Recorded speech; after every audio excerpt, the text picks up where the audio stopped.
ಇದೊಂದು ರಾಜ್ಯದ ದುರಂತ ಅಂತ ಹೇಳ್ಬೋದು. ಶಿಕ್ಷಣ ಕ್ಷೇತ್ರದಲ್ಲಿ ಕೇಸರೀಕರಣ ಮಾಡಲಿಕ್ಕೆ ಸತತ ಪ್ರಯತ್ನ ಮಾಡ್ತಾ ಇರ್ತಕ್ಕಂಥ RSS ಮತ್ತು ಅವರ ಸಂಘ ಪರಿವಾರದವರು ಸಂಪೂರ್ಣ ಶಿಕ್ಷಣದ ಒಳಗೆ ನುಸುಳುಕೋರರಾಗಿದ್ದಾರೆ. ಇತಿಹಾಸವನ್ನು ತಿದ್ದತಕ್ಕಂಥ ಕೆಲಸವನ್ನು ಮಾಡ್ತಕ್ಕಂಥದ್ದು ಮತ್ತು ಸಣ್ಣ ಮಕ್ಕಳ ಮನಸ್ಸಿನಲ್ಲಿ ದ್ವೇಷ ಭಾವನೆಯನ್ನು ಮೂಡಿಸ್ತಕ್ಕಂಥ ಕೆಲಸವನ್ನು ನಿರಂತರವಾಗಿ ಮಾಡಲಿಕ್ಕೆ ಪ್ರಯತ್ನ ಮಾಡ್ತಾ ಇದ್ರು.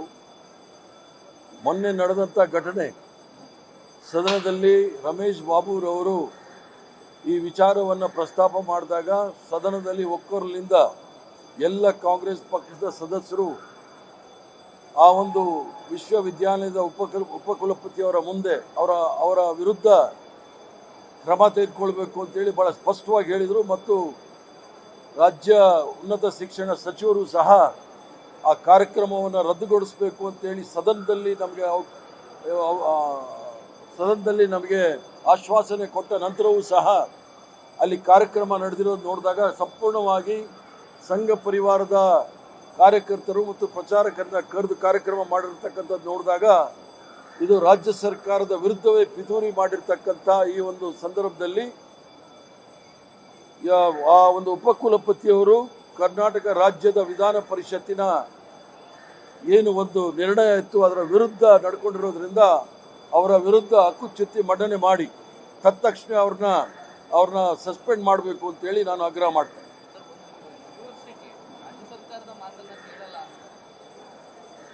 ಯೂನಿವರ್ಸಿಟಿ ವಿಶ್ವವಿದ್ಯಾನಿಲಯಗಳು ನಡಲಿಕ್ಕೋಸ್ಕರ ಎಲ್ಲ ಸೌಕರ್ಯಗಳನ್ನು ರಾಜ್ಯ ಸರ್ಕಾರ ಒದಗಿಸ್ತಕ್ಕಂಥದ್ದು, ಹಣ ಇರ್ಬೋದು ಅಥವಾ ಭೂಮಿ ಇರ್ಬೋದು, ಎಲ್ಲವೂ ಸಹ ರಾಜ್ಯ ಸರ್ಕಾರದ ಸಹಾಯ ತೆಗೆದುಕೊಂಡು ಸರ್ಕಾರದ ವಿರುದ್ಧ ಅವ್ರು ಈ ರೀತಿ ಪಿತೂರಿ ಮಾಡೋದು, ಅವ್ರನ್ನ ತತ್ಕ್ಷಣ ಅವ್ರನ್ನ ಸಸ್ಪೆಂಡ್ ಮಾಡಬೇಕು ಅಂತ ಹೇಳಿ ನಾನು ಆಗ್ರಹ ಮಾಡ್ತೇನೆ.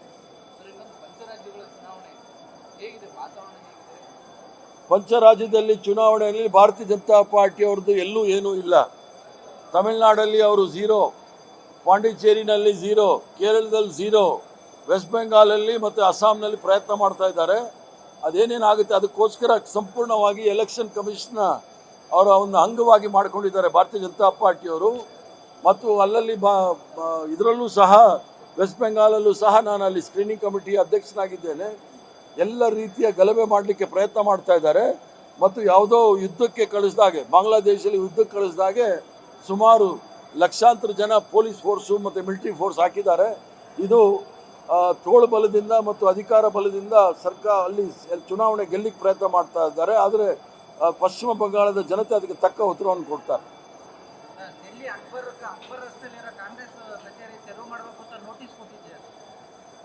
ಈಗ ಭಾರತೀಯ ಜನತಾ ಪಾರ್ಟಿಯವರು ಎಷ್ಟು ಜಾಗದಲ್ಲಿ ಅವರು ಕಚೇರಿಗಳನ್ನ ಇಟ್ಕೊಂಡಿದ್ದಾರೆ ಅಂತ ನೋಡಬೇಕು.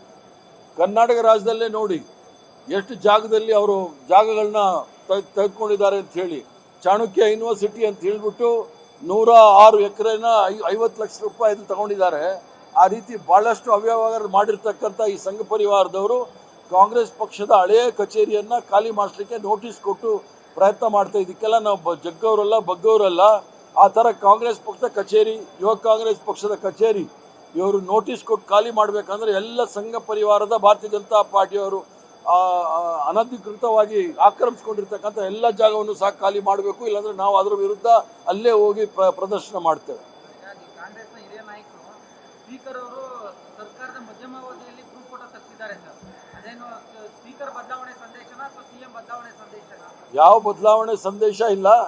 ಎಲ್ರಿಗೂ ಫೋಟೋ ತೆಗೆಸ್ಕೊಳ್ಬೇಕು ಅಂತ ಒಂದು ಹಂಬಲ ಇರುತ್ತೆ, ಅದನ್ನು ತೆಗೆಸ್ಕೊಂಡಿದ್ದಾರೆ. ಈ ಒಂದು ಸುದೀರ್ಘವಾದ ಬಜೆಟ್ ಸೆಷನ್ದಲ್ಲಿ ಒಳ್ಳೆ ಫೋಟೋ ಬರಲಿ ಅಂತೇಳಿ ಅದು ತೆಗೆದುಕೊಂಡಿದ್ದಾರೆ. ಯಾಕಂದರೆ ವಿಧಾನ ಪರಿಷತ್ತಿನಲ್ಲಿ ಕೆಲವರೆಲ್ಲ ನಾವು ನಿವೃತ್ತಿ ಹೊಂದ್ತಾ ಇದ್ದೀವಿ, ಆ ಫೋಟೋ ನಂತರ ಅವ್ರದ್ದು ಫೋಟೋ ಇರಲಿ ಅಂತ ಹೇಳಿದ್ದಾರೆ. ಅವರ ಇಚ್ಛೆ ವಿನಃ ಇದರಲ್ಲಿ ಬೇರೆ ಮೊಸರಲ್ಲಿ ಕಲ್ಲು ಉಳ್ಕೋದು ಬೇಡ. ಸರ್ಕಾರದ ಅಂತಿಮಾವಧಿಯಲ್ಲಿ ಗ್ರೂಪ್ ಫೋಟೋ ನಡೆಯುತ್ತೆ ಸರ್ ಕೊನೆಯ ಅಧಿವೇಶನದಲ್ಲಿ. ಈಗ 3 ವರ್ಷ ಎಲ್ಲಾದರೂ ಕಾನೂನು ಸಂವಿಧಾನ ಇದೆಯಾ ಸರ್ಕಾರದ ಕೊನೆಯ ಅವಧಿಯಲ್ಲಿ ಆಗಬೇಕು ಅಂತ?